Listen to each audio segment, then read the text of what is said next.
Joseph.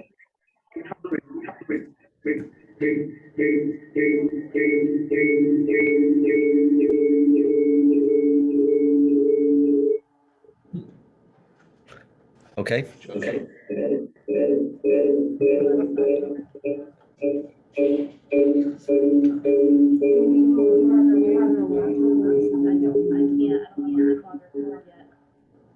Well, I'll mention about the new device. But, okay. Joseph Avaletta. Dean Gould. Sid Blodgett. Jeff Gordon. Joe Palulik. And we'll note then for virtual, and you can just say yes or here, how, whatever. Doug Porter. Here. Nancy Frazier. Here. Thank you.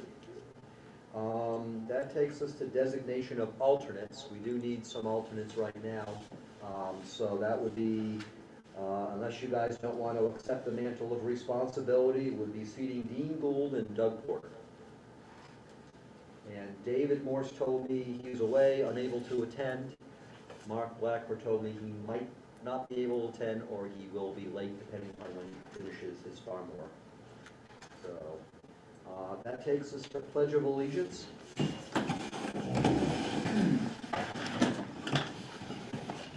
Pledge allegiance to the flag of the United States of America and to the republic for which it stands, one nation, under God, indivisible, with liberty and justice for all. Thank you. We'll also note that Jeff Marcotte is here. Sorry, I'm late. Traffic is really heavy. My chair's report, you may have noticed that I know we've been talking about trying to improve logistics as best as we can here in this room, and it looks like also Dwight Reinowitz has joined us. 1, 2, 3, 4, 5, 6. Okay. And actually, we can also see Dwight. 1, 2, 3, 4, 5, 6. Yes. So actually, all our alternates are seated right now. We'll note that for the record. We do have this device called an OWL device. We had talked about trying to get something to better deal with logistics in this room, especially for those who wish to attend by Zoom. Ashley was able to get it for us. Thank you, Ashley. You're welcome. This is the first night we're testing it, so we'll see how it works. And then we can go accordingly, and I'll note that, there may be still some limitations of trying to do what we can do virtual as best as we can versus, of course, being here in person. But we're trying to work through those things as best as we can for this room. Yes, Joe? Could I just make a quick question to our Zoom members to ask if they can hear us well enough? Doug, Nancy, you're able to hear? Okay, good test, all right. Okay. I can hear loud and clear. Good. Okay, good, excellent. So that's moving forward. My usual thank yous to staff and commissioners for the work that's done. I appreciate it, thank you. Ashley?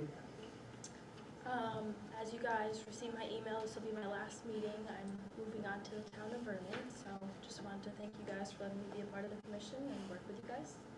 It's been a good year. Sure, thank you. Good luck, do your job. Thank you. And I'll just follow up to say, Ashley, thank you very much for the work that you've done. We very much appreciate it. We'll miss you, Yes. although I may see you in Vernon Yes. when I'm there, or in Town Hall in Vernon. But thank you very much. We certainly wish you the best. Thank you. We're not going to get into a lot of discussion tonight about it, but I do want to let folks know a couple of things. Your last day here would be the 19th. Correct. So you won't be at our meeting on the 21st. Yep.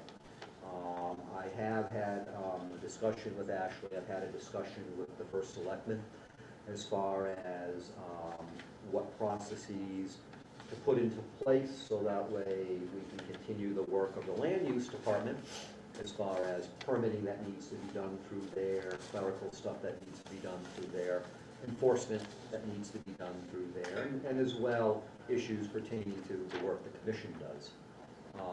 as well. So those are all issues that our first selectman is well aware of, and looking to see what can be done, while at the same time looking to see about that the position to be posted and see who we may get from candidates.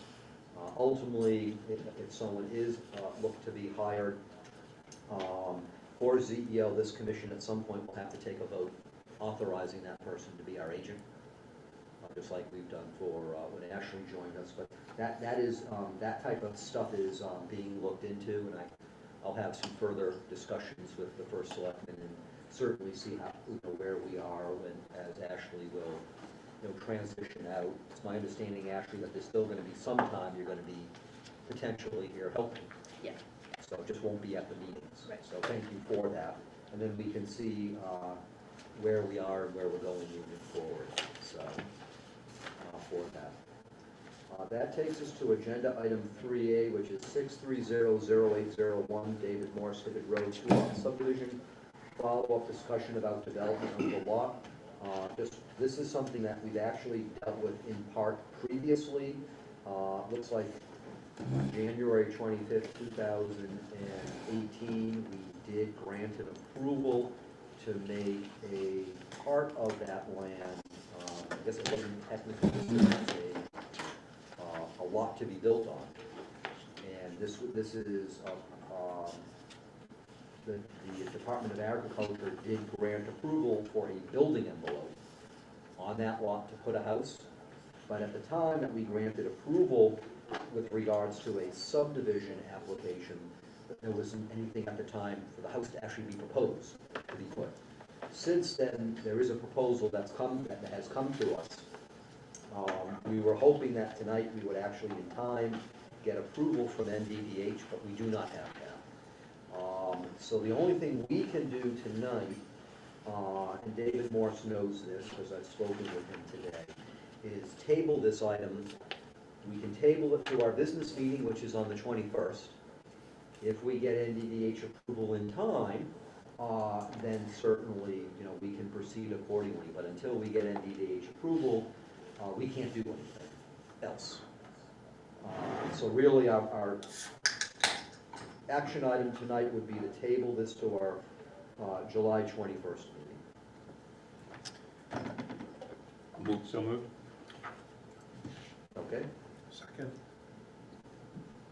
So motion by Sid Blodgett, seconded by Jeff Marcotte to table this item to our July 21st, 2022, which is our monthly business meeting. Is there any discussion on this? Hearing none, I will go through the roll that we're required to do, because we have some members virtual. Joe Adaletta, Aye. Sid Blodgett, Aye. Nancy Frazier, Aye. Jeff Gordon, aye. Dean Gould, Aye. Jeff Marcotte, Aye. Joe Palula, Aye. Doug Porter, Aye. and Dwight Reinowitz. Aye. I take it that so passes, so Dave was anticipating this was gonna be the case anyway, so we'll officially let him know. We're seeing if we can try to get that done, but we'll go accordingly as best as we can with this item. The next item we have is we had wanted to take up about home occupation. With regards to things, I think it would be helpful for us for purposes of discussion, instead of trying to dig into the weeds, looking through lots of memos and reading details of the regs. It may be helpful for our purposes of discussion, for us to kind of be sorting through what do we think about home occupations in general, looking first at the big picture, trying to, in a sense, have the horse before the cart. The last time we, in a sense, looked at home occupations from a planning point of view was quite a while ago. We didn't make any changes at the time, and we reviewed the zoning regulations and made changes in general to the zoning regulations, but times have changed, and there's certainly various things that people are considering or looking to do for home occupations. Are they really home occupations in how we view home occupations, or what do we think? So I think this would be a good opportunity then, following what the commission wanted to do from our last meeting, to look at, just in general, not looking at, lots of permitting processes and things like that, but just have a discussion about what are the home occupations we're seeing, and get a better understanding of what we think are home occupations, are not home occupations, when do home occupations reach a point that they no longer are home occupations. Our regulations just talk about the spirit and intent. That's pretty vague wording. Not exactly certain what that means nowadays relative to what we think. So I think this will be a good opportunity for us just to have that planning discussion. And then we can see how we want to handle some things moving forward. So not discounting looking at details of wording in the regs or any of the memos we've got, but instead of just looking at business permits and a lot of that other detail, just that general discussion. Unless anybody wants to do it a different way, but that to me would make sense as far as start with the big picture and then we can kind of gel and move forward with the process of going, forward. So, we had wanted to get, it was asked at the last meeting that we see some of the permits that had been issued, Ashley. I think there were a couple. We had seen the Echo Farm one, but there were a few others from your CEO report that we wanted to see, in that regard. I don't know if the assessor's office had They given us didn't have those? anything Yeah, that they so- could break out. So, Yeah, We can't because it's find out. all business. It's not like what type of business, or, home occupation versus something larger. Yeah. well, we had asked to see if it was possible to get that list, to see how the assessor's office might have had it listed, but it sounds like they just don't break it up. Yeah. It's just listed as business. Yeah. So, okay. Other than going through a lengthy list to figure that out, or trying to backtrack a lot through whatever files might be in the CEO office, but we do have some of these that we had wanted to see from the last meeting that had been, approved per the regulations, so they're there, for us to look at. But I'll open it up to what people, think from purposes of discussion about what do we think about home occupations in general. So I'll open it up to commissioners. Well, I'm ready to Joe? jump in. I was hoping to get this kind of discussion in front of our CEO because of comments that have been raised about sometimes the uncertainty of how to read the regulations for a home occupation. And I thought a discussion amongst commissioners to help identify what we as a commission consider the nature of home occupations, and particularly looking, and I'm just thinking about trying to deal with the current regulations, because it may be a while, if we agree we need to change something, it may be a little while to make the actual change. So in trying to understand the current set of regulations, just looking at, as Jeff mentioned, statement or paragraph number 1, the last sentence talks about if during the application review process, it is determined by the CEO that the scope, size, and the on-site or off-site impacts are not in keeping with the spirit or intent of the home occupation regulations. If you don't mind, Joe, I'll just mention to people what page that is on. That's so they can 99, see it page on 99 of the in our regs. regulations. Yep, because it goes from 99 to page 100. So, kind of giving that spirit and intent, spirit or intent of the home occupation regulations. It is fairly subjective, and I think any CEO might like to have a better understanding of how the commission views that as residents of the town, and trying to keep home occupations within a certain type of permitting process. The intention, or my intention, is not to limit businesses, but if there are businesses that might exceed a home occupation type definition, a different permit process just needs to be followed. So with all of that as a preamble, my impression of a home occupation is something that takes place in the home, has either very little or no noticeable impact within the neighborhood in terms of number of customers, number of vehicles coming on site, truck activity, deliveries, things like that. Almost invisible, absent perhaps signs near the road talking about the home occupation. And that doesn't limit it to just a small number of occupations. There are quite a number of activities that can take place within a residence, from a professional side to service side, things like physical trainer, masseuse, lawyers, architects, a lot of professional service type activities that I see very easily taking place inside of a home, or a designated space inside of a home.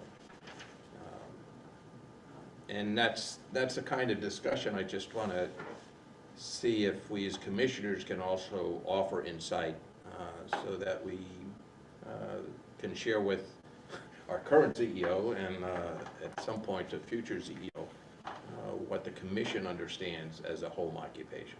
Well, let me follow on that, because I've been kind of thinking through several different scenarios as far as, what people might themselves view, let's say the public might consider applying for, because there's several different things. One is someone who's not making something tangible, but is providing say, a professional service.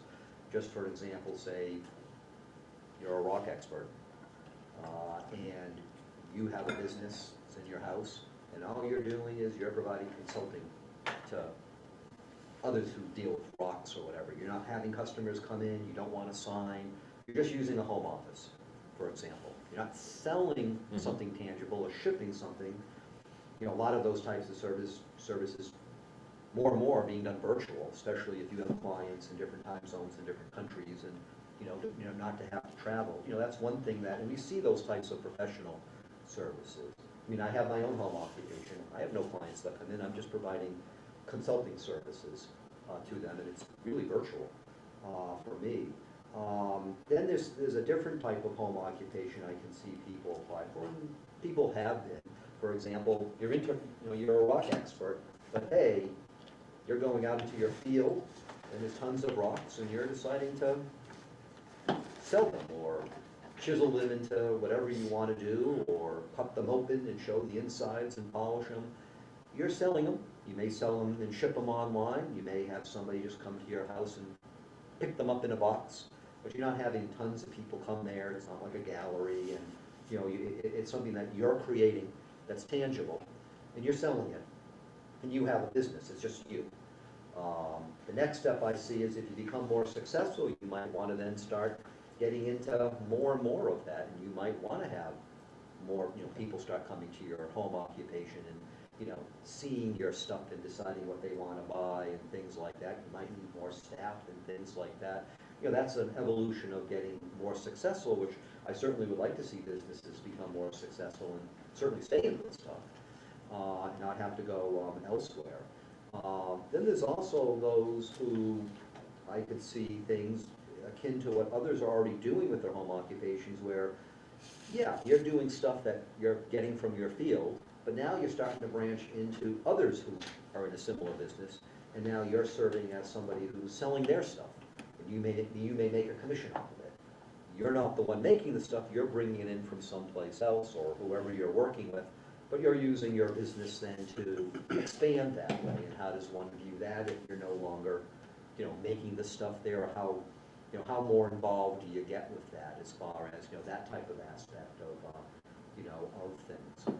That also gets into what do you do if you're wanting to do that, and where do we draw the line separate from what some of the regulations say, getting to what Joe said, spirit and intent.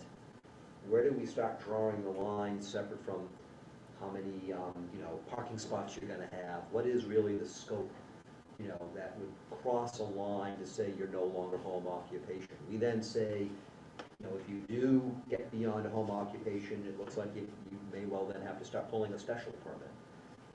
Does that really mean you have to go to that extent? Can there be some other way to facilitate people becoming more successful? It's really more, what do we see the different ways of home occupation?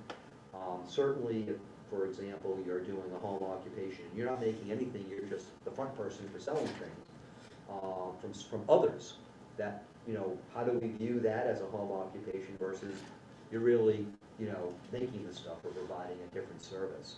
And I'm not saying any of those are bad or not necessarily home occupations, there's a number of different scenarios. And I backtracked through some of the ZEO permits for the past year that we were getting just to see what some people have been doing, and there's a lot of stuff people are doing and being creative with. And we certainly would have to think through how do we, allow that in a sense and facilitate it, not stop people from doing it, but where do we draw that line as far as how intensive are you gonna get?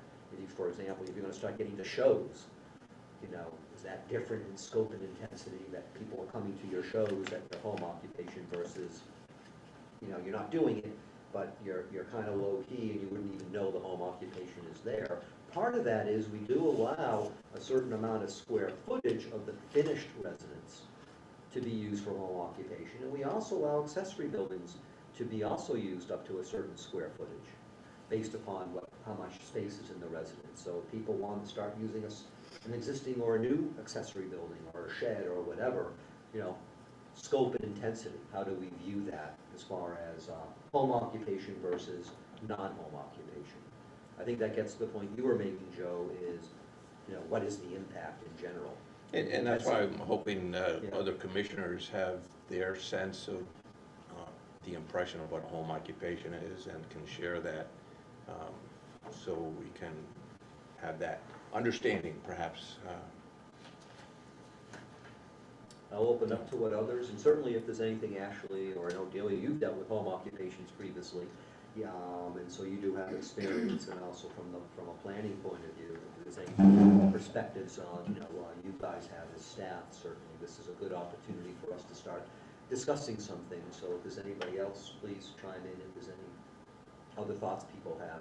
I don't want to miss any of you on Doug or Nancy on, so just let me know if don't see your hand up, I don't want to miss you. But anything from anybody else? Their thoughts on it? Yes, Sid? I agree with what both of you have said so far. Whether you're polishing rocks or a wetlands biologist or an engineer or physical therapist, I think with that kind of business, the owner has scheduled appointments if people come in at all. So if you're a physical therapist, you're not going to have like open hours and 20 people coming to your property and people waiting in line to get treated. You schedule them an hour apart. And I think that small-scale scheduling is an important component of a home occupation. Or if you're a wetlands biologist, sure, you do some office work, but primarily your work is out in the field. But again, you still won't have operating hours and a flood of clients coming to see you randomly. And I think that's where perhaps the town has made mistakes in the past with issuing home occupation, which should have been a business. And I'm thinking about Buck's Ice Cream as an example of that. It's a restaurant or an ice cream stand. They're open for business. There's no control over the number of people coming in. And if you're very successful, you've got a full parking lot, into the night, lights, noise, all sorts of stuff, which I think exceeds the home occupation intent.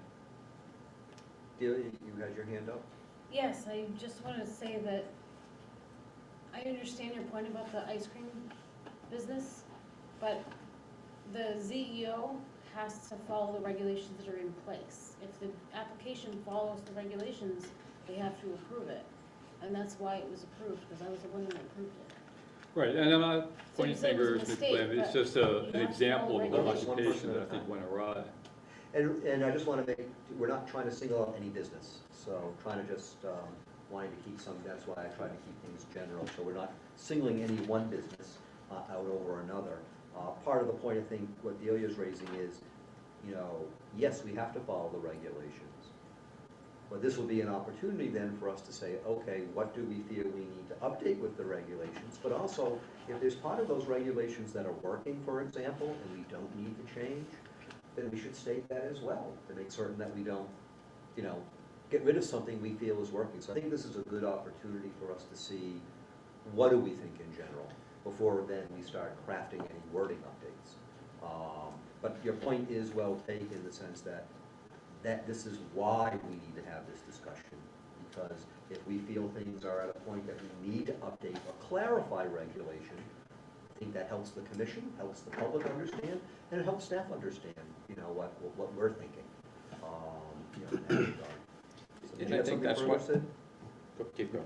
Yeah, no, I'll say something later. Just kind of shifts to a different example.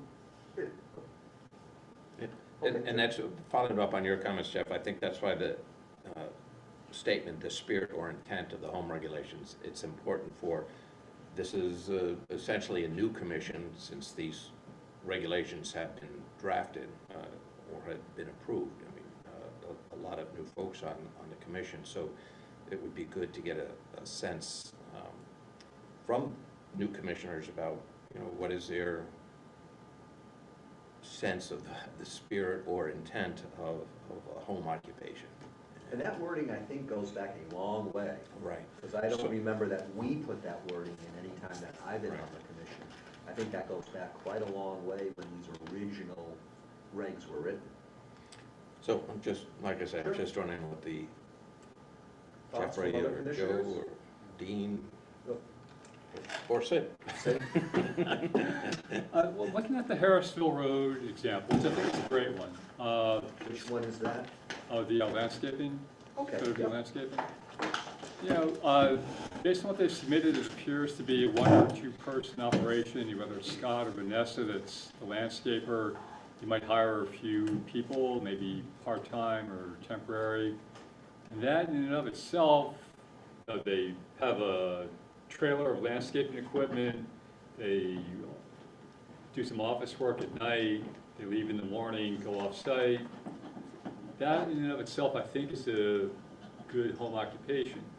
Now, if it were to expand, and they start having bins of soil, gravel, rock for sale, maybe shrubs, trees, maybe hours for people to come and buy their own stuff, I think at that point, it's evolving outside of the intent of a home occupation into maybe a special permit.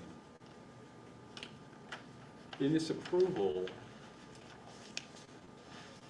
I don't see anything that would limit the LaFerts from expanding to what I just cited as an example of business hours, material on site, multiple trucks, maybe they plow snow in the winter, they start storing salt, leaving early in the morning, arriving late at night. I think at that point, it's beyond a home intent, or a home occupation.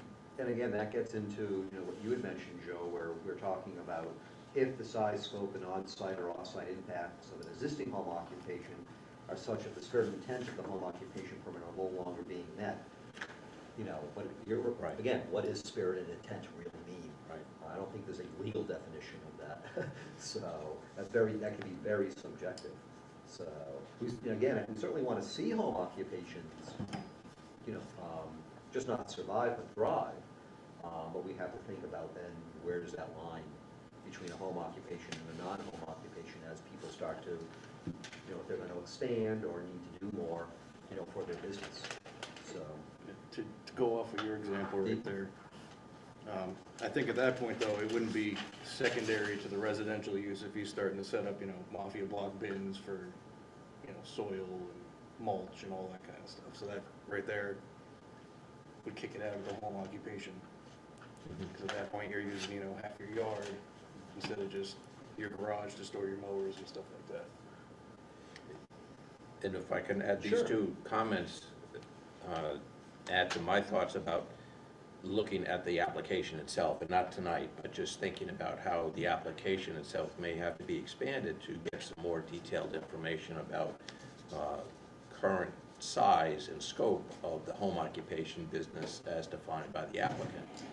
And using another example that was done, the one for Lisa Andrews, the baking dog treats and selling dog and cat. That sounds, like a home occupation where they're just I'm not sure what she's gonna do with them, and that can be not just this application, but the same kind of discussion or addition to the application and talking about the size and scope of what will be taking place.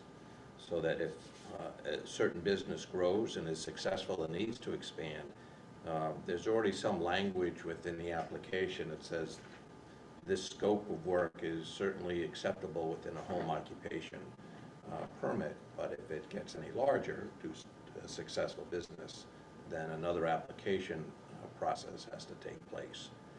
I think these two examples that Dean and Sid were talking about are good examples of how we may want to consider modifying the home occupation and adding to the language of the home occupation regulation itself to help give some more specificity to an applicant and where they're going with their work. Other commissioners, what thoughts? Again, we're thinking about how do we view home occupations in general, as far as purposes of our regulations, so that way we can then hopefully at some point gel around what do we think about home occupations to be able to see exactly the mechanics, the nuts and bolts of what needs to be updated in the regulations, if we feel it needs to be. But thoughts from other commissioners? Not trying to put you guys on the spot, but Joe Palula? Well, there are some good things in here. I mean, one accessory building, for instance. I think that's a good thing to stay in there. And that might do away with these bins that they're talking about for topsoil, sand, and gravel. That could be considered an accessory structure, you know, other than a building. So maybe that can be expanded. And the number of parking spaces, that's good, 4. Items 10 and 11 there. Those are pretty good. So I don't think we ought to throw the baby out with the wash water, but What do you there think? are some good things here. Sure. And what do you think about in general about home occupations as far as how one views home occupations versus what then would not be consistent with a home occupation? That's a fine line. Right. That's a fine line, you know. How many lawnmowers do you sell and repair before it's really not a home occupation? And I think I it was don't know. raised, I don't know if it was Sid or Dean, you mentioned that it's, you know, again, it needs to be, you know, the key point is we say it's home occupation.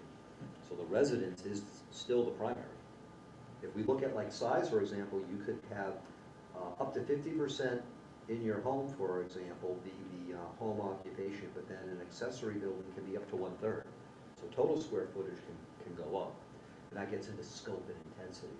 You know, where does it cross the line at the residence then becomes less and less the primary, and the business becomes more the primary. And I'll throw out other examples that seem to be coming up of somebody who has their home business making their own craft kind of work or their food, and they sell it from their home, but then other outside items from other craftspeople are brought in, and those are being sold as well from the home occupation permittee. Is that the same thing as a home occupation anymore, or is that more of a closer to a retail business if you're bringing in other people's finished products or finished crafts? You know, that seems a little different than being your own craftsperson making something and selling it in an accessory building or from your garage or library or something. Thoughts from other commissioners as far as what we're discussing about home occupations? I'm just trying to keep an eye on the I am as well. screen to Yep. see if folks can watch on it. online. Anything? Can you see them, Dean? Doug or You're Nancy, any, okay. you know, I'm not gonna put you guys on the spot, but I wanna make certain folks have an opportunity, commissioners have an opportunity to weigh in. Otherwise, we can see, I don't know if there's anything from your perspective, Ashley, having, you know, our current CEO with regards to any, you know, about what, is it, are regulations too loose right now, not clear as far as, I know following the regulations, I'm not questioning you guys are are, aren't following the regs, but the question is, the regs themselves, are they just, not clear, too gray, just, what we need to clarify as far as how we view home occupations, what your perspective is? Yeah, I think the only thing would be changing the definition if you want something more home-based. I personally don't have an issue with having a home occupation, and whether it's mixed of, you create your own crafts, foods, whatever, and sell it, and then bring in outside crafts, because, maybe, like, I can give you a perfect example. I like crafting. I don't want to have my own business, so if my neighbor had a home occupation, they were selling stuff, I could bring 10 things over, make an extra $100 a week or whatever it is. That would be great for me.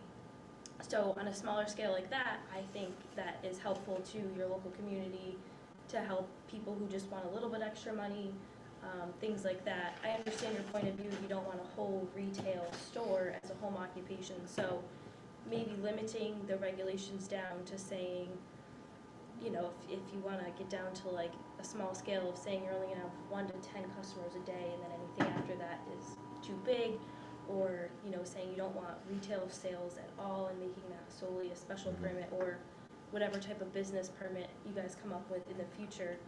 I think really narrowing down that definition, because it is very open in my eyes right now, because I see it one way, you see it another, and that's fine. You just have to come to a mutual agreement on, what you guys actually believe is a home occupation. Is it only doing things yourself from your own home, or are you okay with small scale bringing in other things? I think it's just something that you guys have to decide on at the end of the day, and then pass it on to your CEO and or your definitions, and just make sure it's very clear. And Delia, from your perspective, I know you've dealt with our regulations prior, but also from a planning perspective, just kind of the big picture as far as home occupations, kind of how we're talking. If you base it on a certain portion of the home, if you have a really huge home, you can have a much bigger business than someone who has a very small home.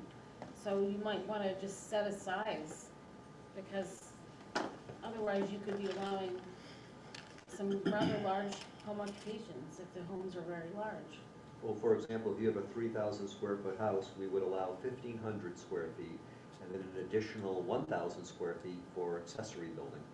Right. But if So you that had gets a up to 2,500 square 1,000 feet. square foot house, now that business is only allowed to be, much smaller. So I understand if you had a set size, and you allowed that size on the lot with the 1,000 square foot house, maybe that size of that business is pretty close to the size of the small house.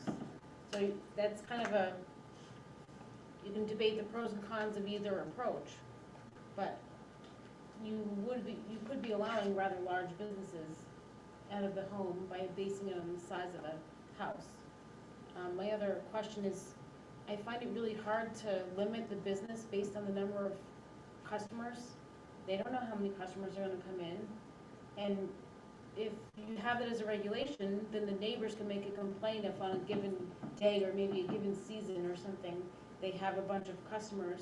You never know when something's gonna get a following. With social media, you could have a business that would otherwise have only appealed to local people, and suddenly you can go on social media and you could have a big following, and you have people showing up from a much farther distance, and you could have a bunch of customers showing up because they happen to know how to promote themselves in a new way, compared to another business selling the similar thing, and they may only appeal to very local people. I think, just thinking about your idea about setting a square footage, I mean, it is correct. I mean, if you have, someone has a large house, just given these percentages, you could have quite a sizable home occupation in your house, and then add in an accessory building, and put in a big building, and then how does that impact scope and intensity and off-site impacts, that type of stuff.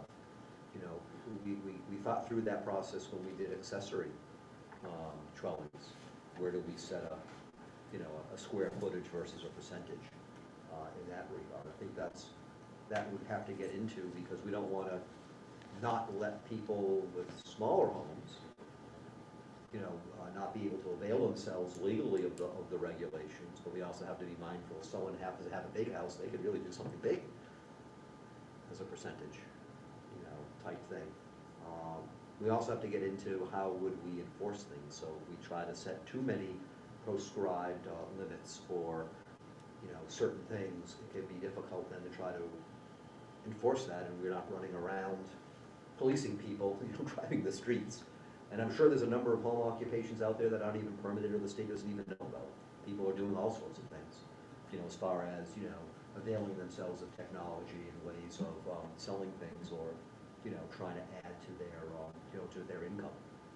So, you had something? I'm thinking perhaps a better approach than the number of customers could be narrow down the uses that you allow by home occupation. You could say no food service. That would get rid of the issue of ice cream, or in the past, someone has wanted to do a coffee stand, and we had it wasn't a home occupation, it was a hot dog stand that was a special permit. And he seemed like he had a good idea because he was on a state road, right over the state line from where motorcycles have to put their helmets on or allowed to take them off, depending on what side of the line you're on. And he happened to be into riding motorcycles, so he felt that he had a big customer base. And he didn't last very long, I don't think. I don't know if he moved away or what happened, but you could specify which uses are allowed for that kind of permit. And other uses, well, they have a different category. Food service could all be by special permit or, zoning permit if it's in one of those businesses that are already grandfathered, those locations that are already grandfathered. That might address that type of issue. Or see if there's any other in-between type of permit process we want to do, something we feel Right. isn't big enough to require a special permit, but could go by, a different type of process, keeping in mind that even if we did a permit that is not special permit, just for example, it doesn't require a public hearing, it doesn't tie the commission's hands that on a case-by-case basis, if we feel we need further information that's grounded in the regs, and we have that wording in our regulations, we can request it, we can ask additional information, and we can at any time, for something that doesn't necessarily require per state law, an automatic public hearing, we can still decide to go to a public hearing if something really we feel does, or say it really should then be a special permit.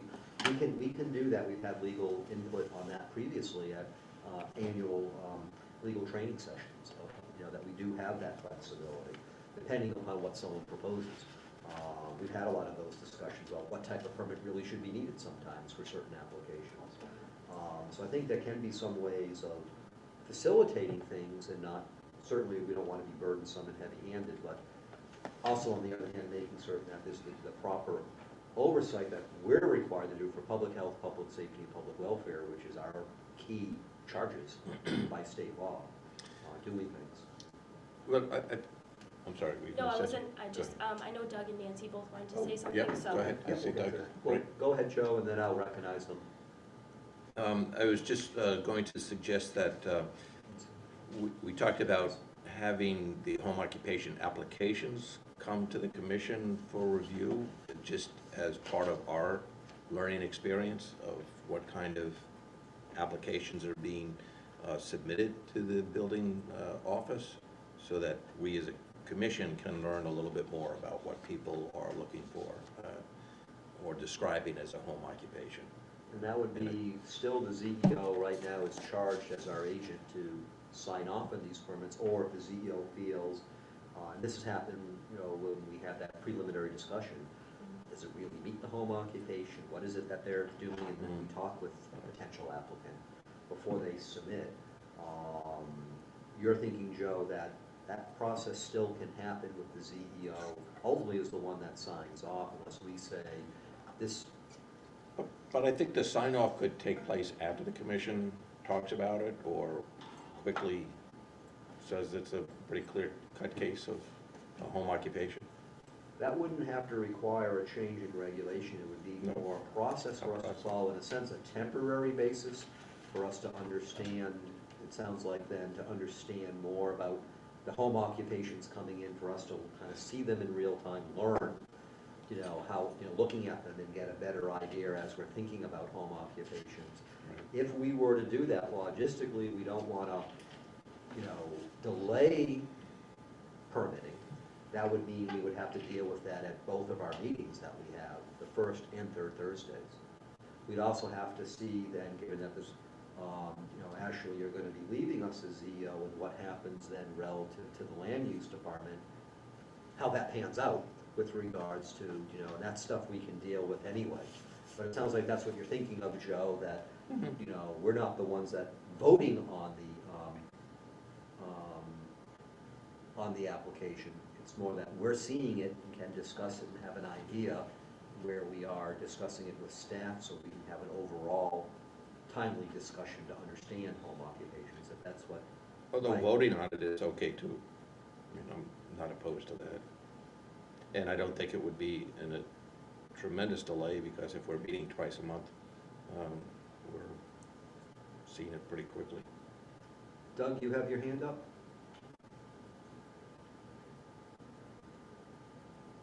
Nancy had her hand up first, so okay. Well, go ahead, Doug, and then Nancy. All right. I have a different view. I think home occupation permits should be extremely limited. And I think it's up to the commission to establish the limits and make it very limited to what is a home occupation. I think that's a potential area of significant problems in the future. And I can even see it with my own company. We all, as Delia mentioned, we'd like companies to be successful. But as they become more successful, they become less and less of a home occupation. You know, I clearly outgrew my space on 78 Prospect, but because I was grandfathered, I could continue to expand there. Meanwhile, I'm having a bigger and bigger impact on the neighborhood. I think we hope that businesses are successful, but there are certain things that should not be home occupations. And one of them that comes to mind is a lawnmower repair place. Yes, it may start as a home occupation where one person's working on his, you know, some lawnmowers, and then all of a sudden he's given the opportunity to sell a brand of lawnmowers, and then that brand is everyone's interested in it, so he gets a larger group of people who are interested in that lawnmower, and now he has more and more people coming to his place, which is now not a home occupation but a retail occupation. So the flip side of this, though, is I think we have to make it easy for people to get permits to locate elsewhere outside of their house. And the idea that a business that's outside of the house requires a special permit, I think makes it difficult. And so people may try to make it work as a home occupation because they don't want to get through the of having a permit to work somewhere else. I think the landscaping one is a perfect example. Again, where you can have the landscaping is a small, limited impact on the neighborhood, and the landscaping company that's here actually does my landscaping work, and it's a very small company. I hope he is successful, but if he is successful now, all of a sudden he may have 10 employees that are coming to his operation, and then that may make a bigger impact on that neighborhood where he is. We see that with tree service companies. You know, the guy starts with a chainsaw and one truck and a chipper, and nobody really notices. All of a sudden, he has 5 trucks and 4 chippers and 10 employees that are showing up every day. So that's kind of where I really think we need to be very selective or very limiting on our home occupations. But on the flip side, we need to make it easier for people to get business permits to operate elsewhere in town. And Doug, just to follow up on that, because I know I've spoken about this before, including tonight, I agree with you. I think there are times that we can go to a special permit if someone really is looking to, you know, to expand and be something real big and intensive. And I think there can be a permit process that we can create that is a step before, so to speak. What to do to facilitate things, including, you know, you've mentioned things about site plan reviews before, and I think there's and we've discussed this with Attorney Roberts at the annual legal training session. I think there are some permitting processes we can do to have several different types of scales to see what we can do if something then starts getting beyond what is clearly defined as a home occupation. Nancy, you had your hand up? Happy to hear from you. Thanks. I just wanted to piggyback on, and actually both you and Doug had just said it quite eloquently, but I agree. I do think that the home occupation should be extremely small in scope and scale. I think once, even with, while I also agree with what Delia had said, it's hard to limit or try to classify, well, if it's a food service, it should be, maybe a different kind. And I know you weren't saying that exactly, Delia, I understand that. But I just think we should regulate home occupation to be extremely small, but I do really agree with the idea of having a few different permitting processes so that not everything then falls into special permit category. I think as a commission, and even the ZEO should have some leeway with, it's not home occupation, but it doesn't fit the criteria of special permitting either. So for what it's worth. Thank you. I just note for the record, Mark Blackmer has joined us. Did you want to be seated? Otherwise, we have all the alternates seated, so probably you can still participate. I'm just saying the only vote we're really going to take, well, one of the votes is adjourn anyway, so I don't think anyone's ever voted no to adjourn. But we'll note that Mark Blackmer is here, so thank you for joining, Mark. Delia, you had something? Yes, if you were thinking of requiring the commission to review and approve home occupations, you'd have to do a text amendment because the regulation currently says the ZEO does that. So you couldn't just change it without doing a text amendment. But could we, from a process point of view, say we want to see these permit applications? Just not the reports that come out, in the ZEO report, say, we want to see these permit applications. If it's required to go to a meeting, I'm sorry. I'm in the middle talking. That I don't think there's anything that in the regs would limit us to say we would want to see these permit applications so we can have a better idea of what are the home occupation applications we're getting. We can see some of these like we've gotten here tonight to see, look, this is what people are proposing. We can have a better understanding of what are some of these home occupations people are thinking of. And, there may be some things that we haven't thought of that people are looking to do, or we might see common themes that, hey, a lot of people are looking into getting into retail or whatever. Have an idea of what is the current status and how things are moving compared to years ago when we looked at this. And be able to see these things at our meetings and discuss them as we're trying to better understand, but not necessarily then change the regulation right now to say ZEO isn't approving, the commission is. There's nothing I think that would stop us from seeing, as part of our course of work we do, these applications, so that way we can discuss them and think about them. And as we're thinking about home occupations in general, we can certainly see those and think about them. Delia? If you're going to change the process that they have to come to the commission, I still firmly believe you have to do a text amendment. And that could be discussed with the town attorney to actually clarify if that's the case. Particularly if we don't vote to approve it, but we just discuss it before it's signed off by the CEO. Where we're not. Essentially, that seems more like a commission. If you're requiring that you give the nod of your head or whatever to the ZEO before they can approve it, you've changed the process. And that's worth discussing. Nancy has her hand up. I'm sorry, what? Nancy has her hand up. Yep, in a minute, but Sid, you had your hand up, and then Nancy.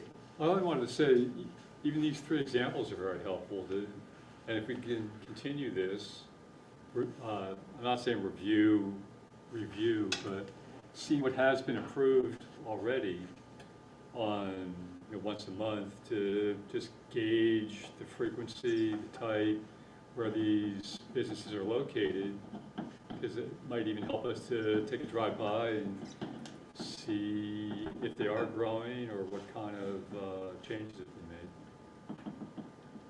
made. Nancy, you had your hand up, I'm told? Thank you. I think just to weigh in on the process, I would love to, as a commission member, see what is being approved. But I do think if we're going to look at it prior to approval and discuss, I would like to hear Attorney Roberts weigh in on that, to see whether or not we do have to change the regulations, because I fall on the side that we would need to make a text amendment on that. But after the fact, I don't know if you're just saying, look at it after the fact so that we're all aware of what's happening in the town. But this kind of circles back, I think, to my original thinking, is that maybe it wouldn't be such a bad idea to really firm up what we do think a home occupation is. Well, why don't we do this? We can certainly query Rich Roberts and ask him as far as, what process we can and cannot do. I don't think it will limit us if we, at a minimum, want to see home occupation applications, even if they were to be approved, for example, seeing like what we're seeing tonight. This is great to see. I think it's additional information beyond the CEO report that we get. And this is helpful to have an idea. How many are coming in? What are the types?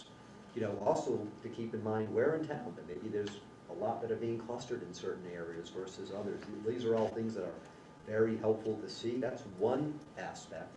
The other aspect is, how do we want to handle that review? We can certainly ask Rich. He can guide us as far as what can and can may not be done relative to a process from the commission point of view. We can certainly ask him. In fact, we have a meeting coming up in 2 weeks, so we can see about getting some input, in time for that meeting, from him. And I can ask him as commission chair if that would be helpful, or we can get that input. I think it is good for us to have discussions with the CEO as far as, hey, this was a straightforward, simple type of application. We say, yeah, it looks like it fits for what we're kind of thinking about home occupations, or the CEO may tell us, hey, look, the interpretation is it meets the regulations, but is it really meeting how we view home occupations? So this is good give and take. And there's been, helpful info that you provided us, Ashley and Delia, given your experience as well. So I think that's helpful for us to get that, just not talk amongst ourselves. So, did you have your hand up, Sid? Did I miss you? Yeah, so we haven't changed the home occupation section at all? I don't think so. No, I can tell you, I looked back at, I have like 3 gigantic folders of the several years of work we did when we updated the zoning regs. Yeah. My notes that I went through, I wrote a little scribble saying no change. Okay.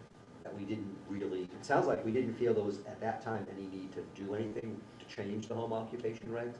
I don't know how far back this goes.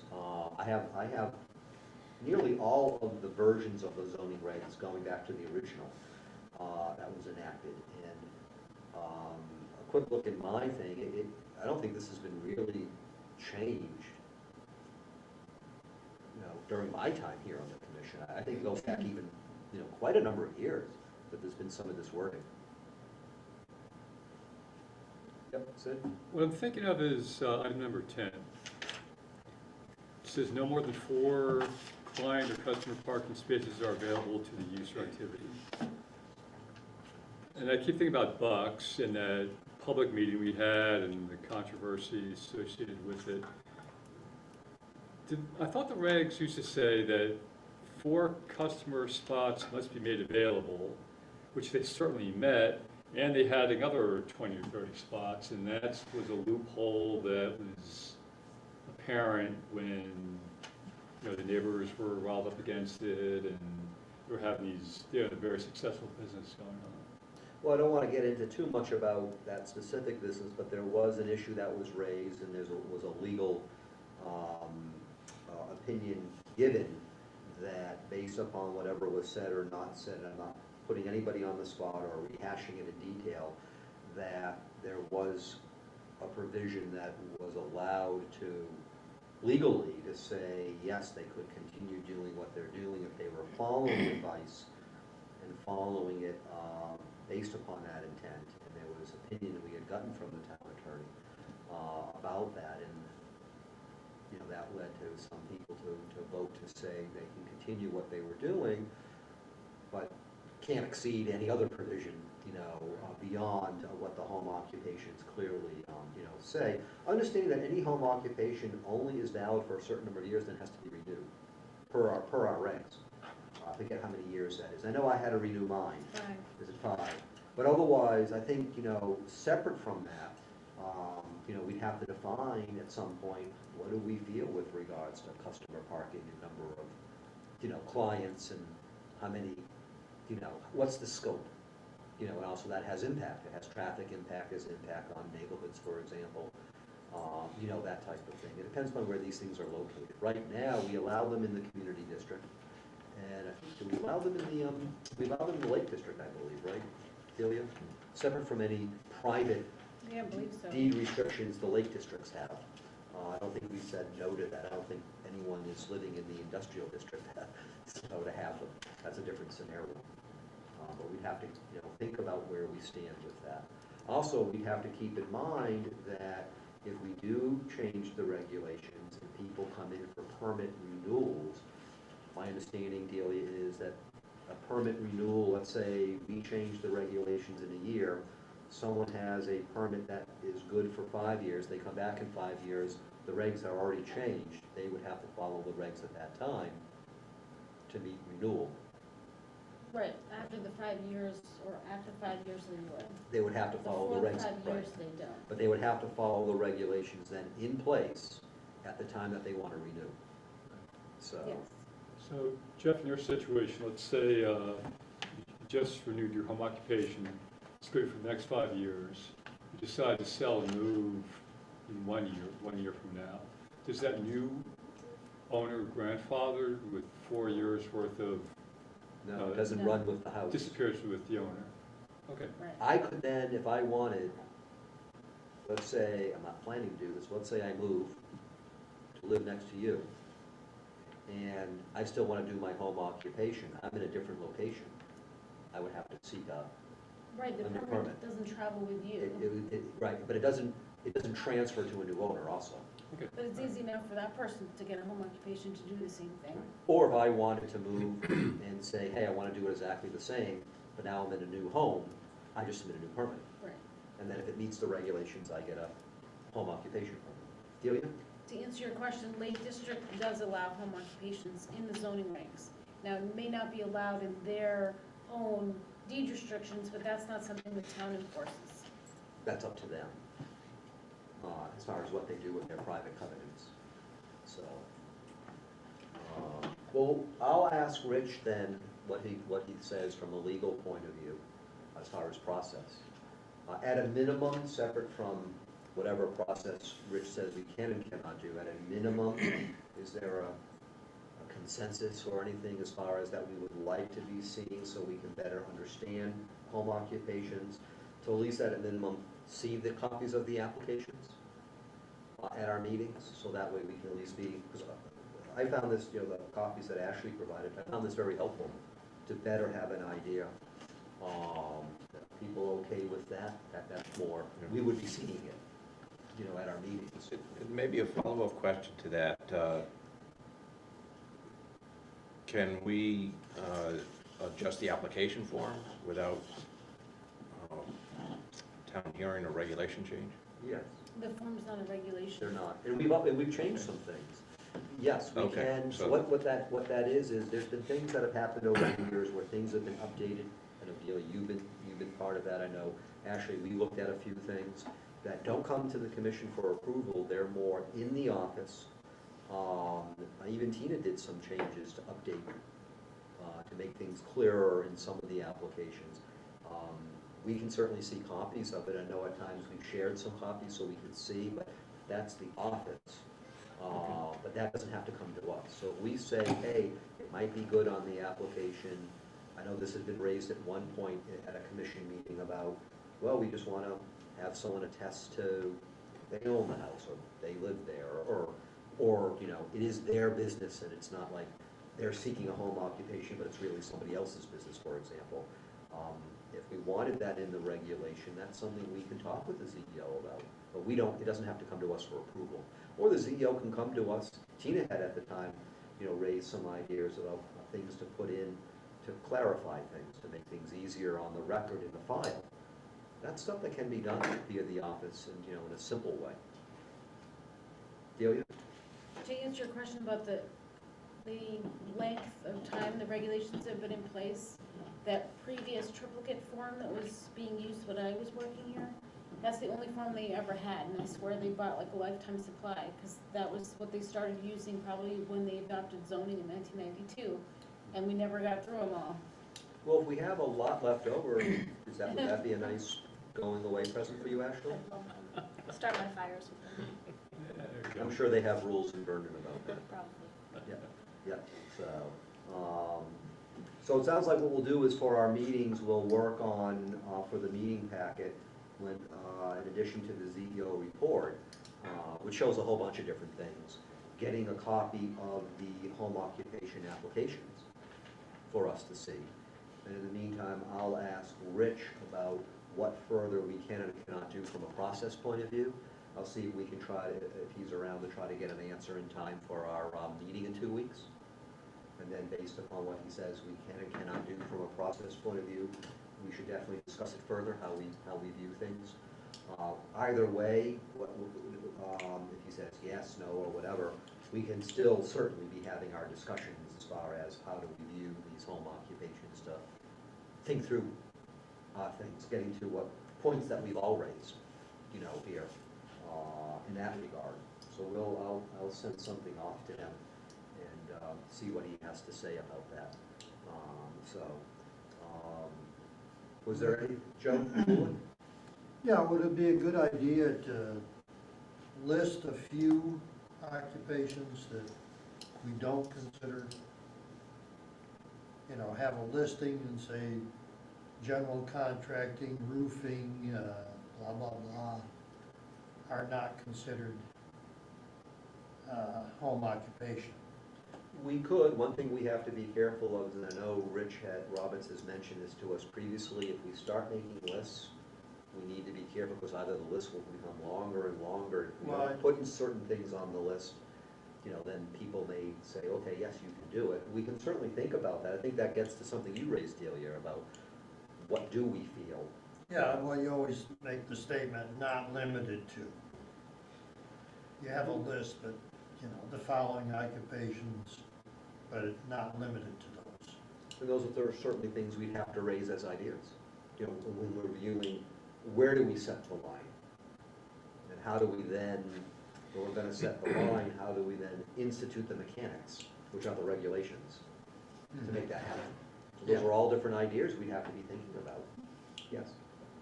Mark? That's right, you know, setting the line as far as what is a home occupation. Like Nancy said, you know, to keep it a small scope, you know, is that somebody doing tax prep work from their house, and they'll have one client there at a time?